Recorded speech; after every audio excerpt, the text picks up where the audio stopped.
The days of being a company man are over. And if you don't believe me, let me show you what's been making the news right now as it relates to Apple, as it relates to IBM, and most importantly, as it relates to you and your career prospects. The days of thinking that, hey, if I just join, and it's a problem I see over and over again at every level, right up to the C-suite, people who are trying to use the identity of the companies that they've worked for, brand association, as a stand-in for their identity, as a stand-in for their professional worth, as a stand-in for their professional value. Those days are over, and you are completely screwing yourself over by thinking like that. And it's evidenced right at the high point. Let me show you exactly what I'm talking about here. These are two recent articles that have just, have been making all the news. And if you're not aware of this, I hope it makes your blood boil, because it certainly made my blood boil. Okay. Number one, Washington Post. Okay. Every employee who leaves Apple becomes an associate. Okay. And let me just be clear about that. Okay. When you're out there, okay, you're a professional. To those of you who don't know, consider this new information. You work at a company like Apple. You decide, okay, I'm going to leave, right? You're interviewing for positions. You're going through all of the stuff, right? If you're going through traditional job searching, you're interviewing, you're sending out your resume, you're going through all that. If you're networking, you're building relationships, going through all of that stuff, right? Now, you're the candidate of choice. Well, before they do that, they're going to go through some background checks. And as this employee makes very clear, there are job databases, right? There are databases that you can go to, where companies can go to in order to verify where you work, right? Some of these companies, and I think they mention it here. This has to do with a whistleblower contract, a suit that's being filed. InVerify, that's one company that many employers use. There are others, okay, but InVerify is one that many employers, right before they extend you an offer, boom, they're going to use this. Now, in the land of employers, but as this article talks about, certainly in the land of tech, right? A small difference in title is huge, right? The difference between a level 4 engineer and a level 5, for instance, could mean a difference of hundreds of thousands of dollars in compensation. And those titles, right? Not just what you interviewed for, not just your experience, not just what's on your resume, but also what places like InVerify send back to a prospective employer that says, yeah, this person did work at Apple and they did have this type of role, helps buffer your leverage. It helps make sure that you get what's going to go on. Now, here is what Apple does, okay? When you leave a company, all right, in the majority of these databases that are being used, Apple changes the job title for every single employee, whether they're a PhD in computer science or a product manager, to associate. Now, what does the word associate really mean? In most places, it means junior. It means you're just starting out. It means that Apple screwed you over professionally. That's basically what it boils down to, okay? Now, you might, to me, this is total conjecture, okay? This seems to me like the kind of BS that Steve Jobs would have pulled. Because Steve Jobs, for all of the hero worship, was a complete jerk to tons of people at that company and otherwise. And I can completely see someone like him or someone in that zone saying, you know what?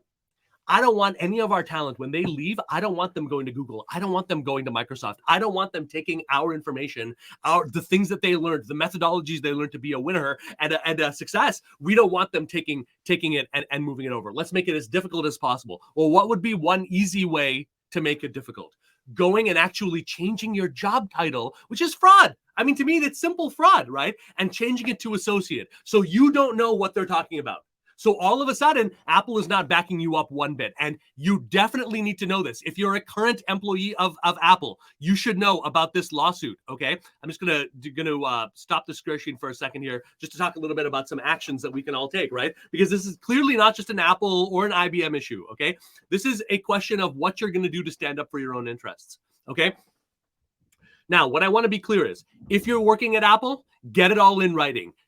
Save your pay stubs, save your emails, get copies of that, have proof. So when and if you're challenged, and you most likely will be when you're looking for a role beyond Apple, you're going to have proof. You're going to have a whole, ideally from the offer letter onwards, you're going to have a bunch of validated proof that says this is, in fact, an error in the database.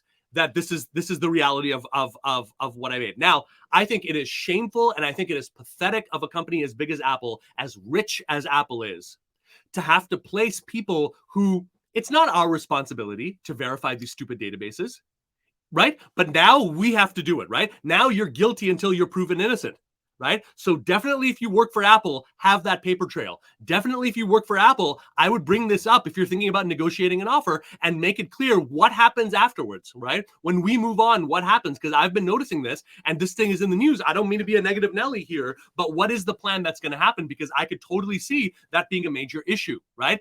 If they also are going to make you sign some kind of restrictive non-disclosure agreement, be really clear about that. And finally, what each and every one of you needs to know, there is no company that can hold you over a barrel and make you sign something in order to leave that company.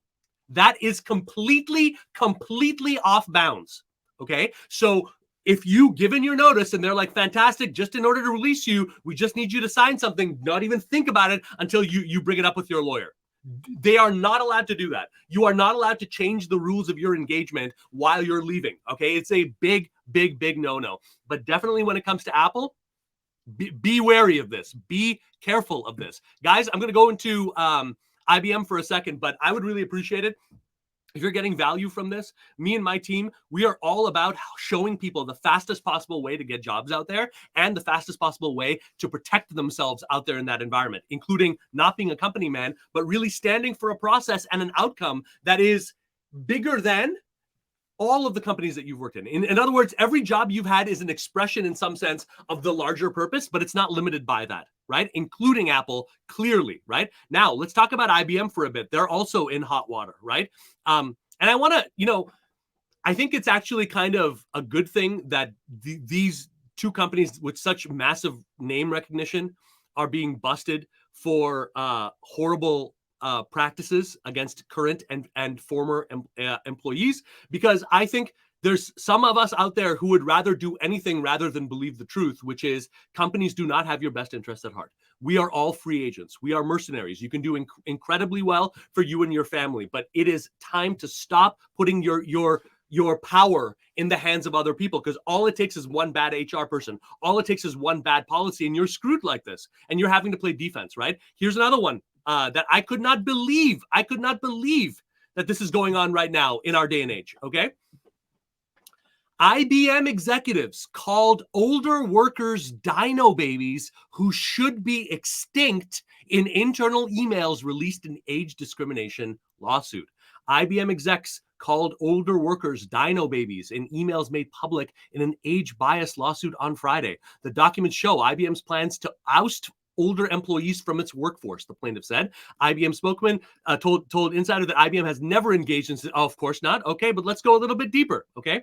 Internal emails show IBM executives calling older workers dino babies and discussing plans to make them extinct, right? The documents were submitted as evidence of IBM's efforts to oust older employees from its workforce. It's the latest development in a legal battle that first began in 2018 when former employees sued IBM after the company fired tens of thousands of workers over 40 years old.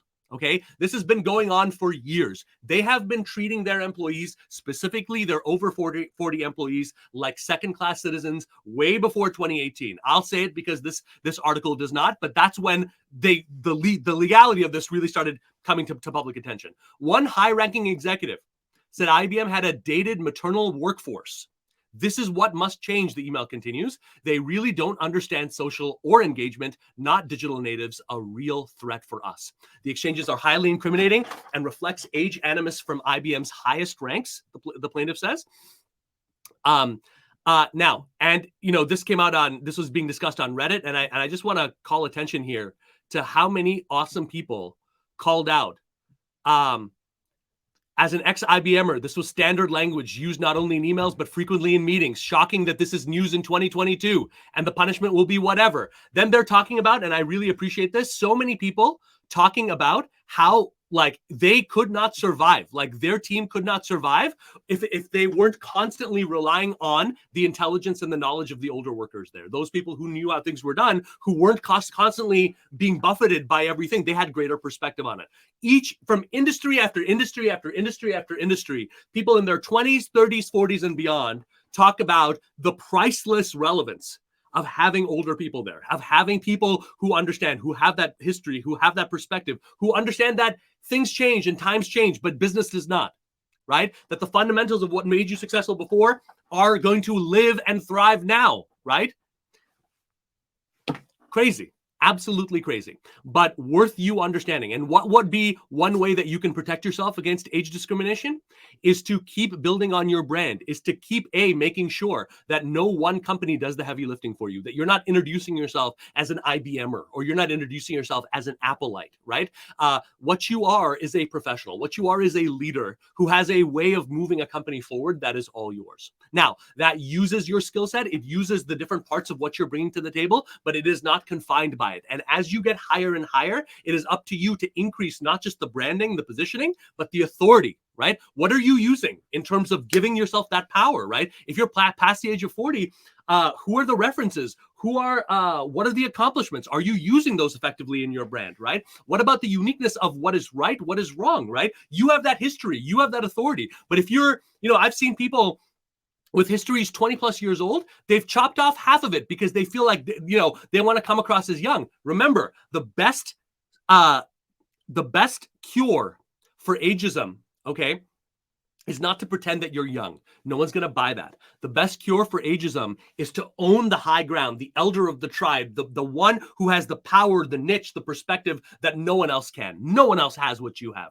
And to really run with that unique value, right? If that's not happening, bad actors like IBM will be getting in your business way more often than not. Guys, if this has value to you, follow me right now. If you follow me, you go over to LinkedIn, put in the word Anish, put in the word ANISH, put in the word career, right in my headline. You're going to see a masterclass that you should watch immediately that will show you how to start generating offers without all of this BS, how to start rebranding yourself this way, how to position yourself this way, and how to move it forward. I also have a ton of free resources, worksheets, interview coaching program, a mini interview coaching program, a bunch of goodies for you, for everyone who follows up over on LinkedIn. So please, I would really appreciate that. If you take a second to do that, it would really, really make a difference. Keep the questions coming, guys. Bye-bye.